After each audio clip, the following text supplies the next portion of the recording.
Senhor esteja convosco. Ele está no meio de nós. Proclamação do Evangelho de Jesus Cristo segundo São João. Glória a vós, Senhor. Naquele tempo, Jesus foi para o outro lado do mar da Galileia, chamado também de Tiberíades. Uma grande multidão o seguia, porque via os sinais que ele operava a favor dos doentes. Jesus subiu ao monte e sentou-se aí com os seus discípulos. Estava próxima a Páscoa, a festa dos judeus. Levantando os olhos e vendo que uma grande multidão estava vindo ao seu encontro, Jesus disse a Filipe: Onde vamos comprar pão para que eles possam comer? Disse isso para pô-lo à prova, pois ele mesmo sabia muito bem o que ia fazer. Filipe respondeu: Nem 200 moedas de prata bastariam para dar um pedaço de pão a cada um. Um dos discípulos, André, o irmão de Simão Pedro, disse: Está aqui um menino com 5 pães de cevada e 2 peixes. Mas o que é isso para tanta gente? Jesus disse: Fazei sentar as pessoas. Havia muita relva naquele lugar, e lá se sentaram aproximadamente 5.000 homens. Jesus tomou os pães, deu graças e distribuiu-os aos que estavam sentados, tanto quanto queriam. E fez o mesmo com os peixes.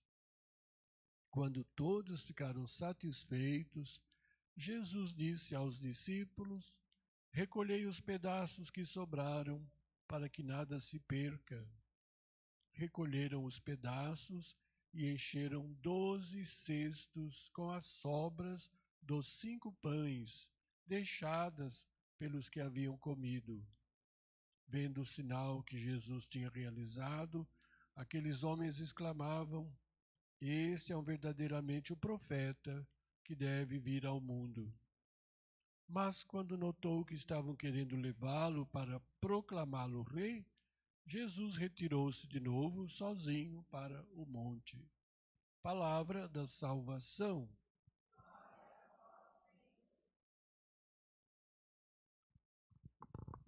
As palavras do Santo Evangelho perdoem nossos pecados. Guardemos no nosso coração o recado da Palavra de Deus para a nossa vida.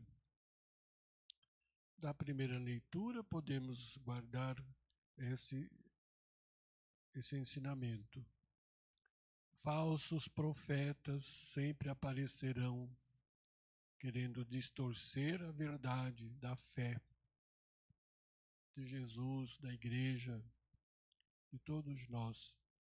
No mundo que vivemos, a cada momento se inventa uma seita nova. E falsos profetas, mentindo, fazem tantos milagres esquisitos. Então devemos estar atentos, né? O que é realmente verdadeiro, o que é falso, o que é invenção das pessoas para conseguirem adeptos para seus grupos, para suas ideias. Sempre, às vezes, o pior que sempre estão usando do ensinamento da palavra de Deus, não é? Escutamos tantas falsas doutrinas. Cada momento surge uma falsa doutrina, um falso profeta, um determinado fulano lá, inventando moda, perturbando a fé verdadeira. Então devemos fazer a distinção, né? Não dar ouvidos a tantas coisas esquisitas, tantos falsos ensinamentos, que às vezes, mesmo usando a palavra de Deus, tem que saber o que é verdadeiro, que fundamento tem essa seita, esse seguidor, essa coisa toda, falsos e inimigos da igreja, né? Semeando confusão na cabeça do povo e destruindo a fé. Daí a pouco não acreditamos mais em nada, né? E às vezes tem certos cristãos católicos que gostam de novidade, e começa, não, eu vou ali, eu vou lá, eu sigo qualquer coisa, desde que fale de Deus, está tudo bem. Não é assim. Não é assim que um católico deve agir, né? Jesus nos deixou claro, eu sou o caminho, a verdade e a vida. Sair dessas três exigências do seguimento de Jesus, a pessoa fica completamente com a cabeça fora do lugar, né? Como se diz, não tem juízo, segue qualquer coisa, tudo é bom, toda religião é boa. Tem gente assim. E faz uma salada de fruta, né? Até que salada de fruta de vez em quando é bom. Quando não dá uma dor de barriga, é um problema. Então, as saladas de fruta é muito bom, né? Muitas ideias. A gente pode ver tudo, olhar tudo, escutar, mas temos que ficar com o que é bom, com o que é verdadeiro, o que é realmente certo para a nossa vida. E a gente tem que orientar esse povo aí. No Evangelho, já meditamos isso outras vezes, sempre que Jesus está preocupado ou ele tinha oportunidade de fazer abençoar os pães e multiplicar os pães, Jesus estava fazendo uma catequese para o futuro, pensando na Eucaristia. Por isso que Jesus, né, olha aos discípulos e vê o que nós vamos fazer para alimentar essa multidão. Como diz o texto, ele bem sabia o que iria fazer, né? Mas ele quis provar a iniciativa dos discípulos. O que será que eles vão fazer? Deixa eu pensar. Faz a pergunta, né? Como é que nós vamos alimentar esse povo? Aí alguém tem uma feliz ideia. Ah, alguém aqui tem 5 pãezinhos, peixinhos. Mas isso não dá para nada. E esse ensinamento é muito importante. Porque começando a partilhar do pouco que se tem, nada falta. Quem partilha do pouco que tem, Deus multiplica. Então, a partilha, a nossa caridade, o nosso amor aos outros, aos mais pobres do que nós também somos pobres, mas a gente partilha um pouco daquilo que temos, não vai faltar para nós. É questão de fé. A partilha ou a caridade começa a ser partilhada a partir do pouco que a gente tem. Um pouquinho que a gente divide, um pouco de arroz, um pouco de feijão, um pouco de roupa para alguém. Não vai faltar para nós, graças a Deus temos. Então, a partir do pouco que temos, a gente partilha, nada falta. Lembra, né? A pastoral do dízimo tem esse ensinamento, né? Lembra do óbolo da viúva? O pouquinho que ela deu, às vezes não tinha nada, deu tudo de si. Nunca lhe faltou o necessário. Então, Jesus faz essa prova aos discípulos para ver se eles têm iniciativa, fazer alguma coisa.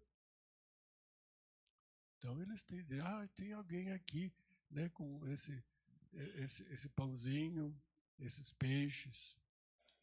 Então Jesus diz, manda esse povo sentar. Abençoa os pães e manda distribuir à vontade. Aí tem fé, né? Eles têm fé, vão pegando aquele pão, não é mágica, mas não vai faltando. Vai se multiplicando. E tem outro detalhe.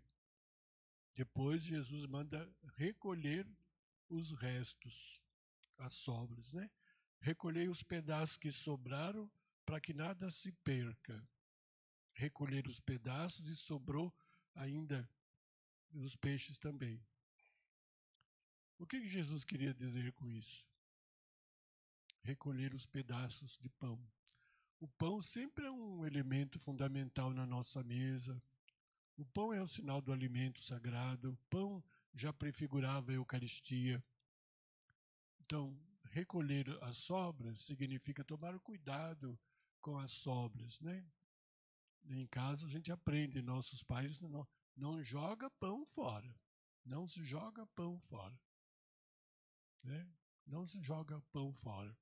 Por um respeito, ali tem um trabalho, tem um suor, tem uma luta, tem um gesto de amor. Então não jogar pão fora. Né? Hoje em dia, qualquer pedaço de pão que sobra, você pode fazer uma torradinha, que fica chique. Né? Faz um bolo. Para que jogar pão fora? Aí é desperdício. Tem gente que está comendo lixo e a gente está esbanjando, jogando alimento fora. Isso é grave. Mas Jesus estava dizendo também da Eucaristia. Quando se alimenta da Eucaristia, sobra, né, fragmentos, pedacinhos. Aí a gente recolhe, a gente toma cuidado com os pedacinhos de hóstia, porque cada pedacinho está ali, corpo, sangue, alma e divindade. Às vezes a pessoa pega de qualquer jeito, às vezes sai fragmento, a pessoa não percebe. Quando a hóstia, por um descuido talvez, ou de alguém, ou do ministro, ou da pessoa, cai no chão, o que a gente faz? A gente faz um escândalo? Não precisa fazer escândalo. Pega, quem tem fé se alimenta, caiu. Não foi por querer, ninguém jogou, ninguém deixou cair por querer. Não precisa fazer estardalhaço. Pega com fé, né? E se alimenta, come, consome aquilo. É uma questão de fé. Não precisa fazer nenhum escândalo por causa disso. Então a gente toma cuidado com os fragmentos, né? Por isso a mão, estende a mão, ou comunga na boca. Mas tem gente que faz assim, aí eu fico pensando, onde é que eu vou colocar? Tem gente que faz uma pinça, já viu? A pessoa vem comungar, vem com a mão assim. Ou então vem com a mão cheia de coisa, medalha, cruz. Como é que eu vou fazer? Venha com a mão vazia, estendida, para ter um espaço de colocar a mão, se você quer comungar na mão. Se vai comungar na boca, muito bem. Mas não vem assim. Não tem gente que vem assim. Parece uma pinça, né? Então tem que colocar a hóstia no meio da... Fica esquisito. Nós temos que tomar esses cuidados, pequenos cuidados. Porque Jesus falou assim, recolhe os pedaços para que não se perca, nada se perca. Ele estava dizendo, olha, no futuro isso vai ser corpo, sangue, alma e divindade. E ele instituiu a Eucaristia. Então é isso que é importante a gente pensar.